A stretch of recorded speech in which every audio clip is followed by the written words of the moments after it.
Joining me now, Texas Republican Congressman, Chairman of the House Budget Committee, Jodey Arrington. Congressman, welcome to Fox News Sunday. Good morning.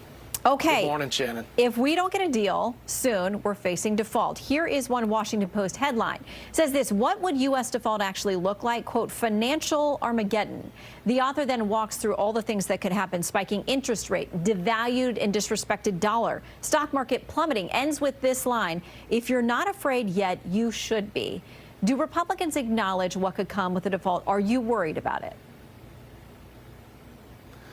Well, Republicans have put a responsible debt ceiling proposal together and passed it out of the House. So there's plenty of time for the Democrats to respond to it. We've lifted the debt ceiling in our proposal. We'll pay our bills and protect the good faith and credit of the United States. But we're not going to give any politician, including the president, a blank check to continue to bankrupt the country. I mean, $10 trillion over the last 2 years, 6 of which has gone to the national debt. Our debt trajectory is completely unsustainable, and our nation's health is rapidly deteriorating. So we're going to go from skyrocketing prices and a cost of living crisis, soaring interest rates, an economy that's nosediving into recession, to the brink of a sovereign debt crisis, which will undermine everything from our economy to our security to our children's future in this country. So we can do both. These aren't mutually exclusive. The president knows that, Shannon.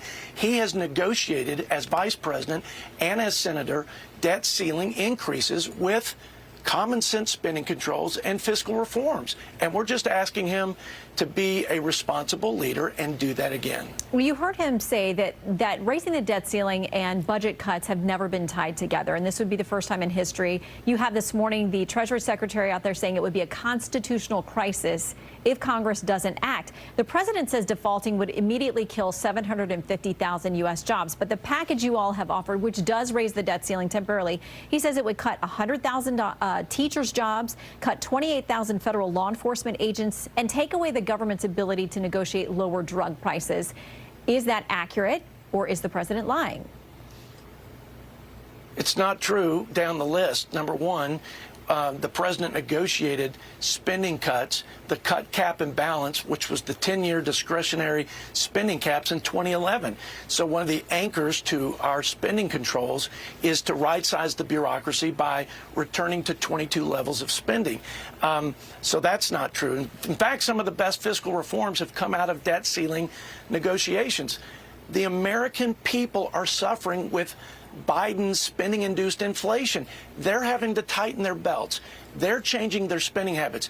3 out of 4 Americans expect this president and all of their elected leaders to do the same.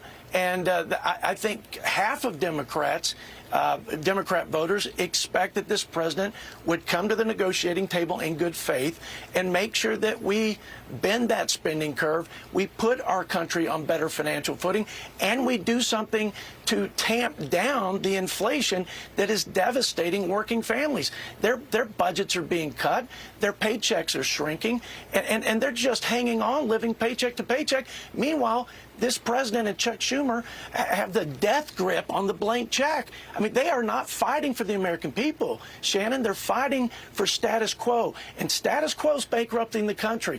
And Republicans in the House and those in the Senate that signed that letter refuse to allow the status quo to continue. To be fair, Republicans, when they have been running the show, have spent a lot of money too. Despite the talk about being fiscal conservatives, they've run up that check too. So here we are. What you all are proposing in the House, you did get something passed, will call for drastic cuts. Here's how the Washington Post describes it. It says the bill calls for reducing overall discretionary spending by nearly 10% from 2023 to 2024. Defense is off the table, so Republicans essentially would need to double the cuts in non-defense discretionary spending to achieve the $1.47 trillion in annual spending target. The Post says essentially you've created a brutal Hunger Games scenario. So where do these cuts come from?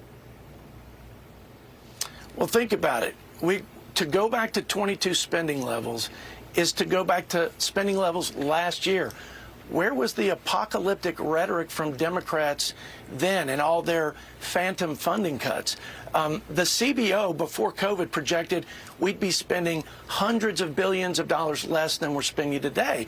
So our government, Shannon, has grown by 40% since we entered COVID.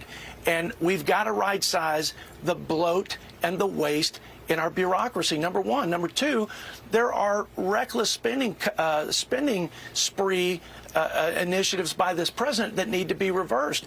We don't need 87,000 IRS agents to close the tax gap. We don't need COVID monies. There are tens of billions of COVID monies that have been hanging out there for 2 years. The public emergency is over, and we need to take that money back, put it towards the Treasury and our children's future. And finally, the Democrats overwhelmingly supported welfare to work in '96. President Bill Clinton signed it. And we're saying we have a labor shortage, we have to come out of recession, and we don't want to trap people in dependency on the government. Able-bodied adults receiving public assistance should be looking for a job or working. That's a fundamental responsibility and expectation, certainly, of the American people. Well, and just to clarify, so in saying you want to go back to fiscal caps from 22, as the Washington Post points out, that would mean cutting back from where we were in 23. That's where Democrats get the line that there are cuts. There is so much wasteful Washington spending and bloat coming out of but COVID. Cuts, to be fair. Yeah, no, we're going to reduce spending. The president, in his budget, wants to increase spending by $100 billion in discretionary, and more than that, trillions of dollars in non-discretionary mandatory spending. I mean, it's the spending from this administration, the trillions of dollars, that has ignited the inflationary firestorm that Americans are suffering from. Of course, we need to right size and return to reasonable levels of spending. And we also need to get the economy growing again, get back to pro-growth, pro-work, pro-energy policies that will unleash American prosperity like we were enjoying pre-COVID. Chairman, quickly, before we go, can you give us a timeline on when the formal budget proposal from the House GOP will be out?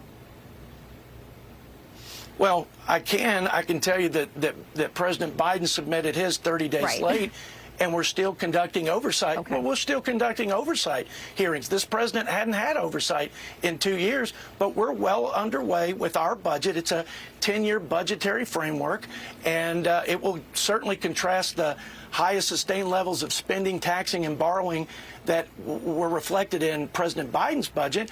But the most urgent matter right now is the debt ceiling, making sure we lift it responsibly, we pay our bills, and we put fiscal controls in place. And this president's done it. We now have a bill that we've sent to the Senate, and we're asking our colleagues to be responsible, do the right thing by the American people who are doing the same thing as a result of reckless spending and failed economic policies, mainly from this administration and mainly over the last 2 years. Yeah, and we know that those of us at home and you, we can't run our personal budgets this way. So America is cheering for Washington to figure this out. Chairman, thank you. Thank you, Shannon.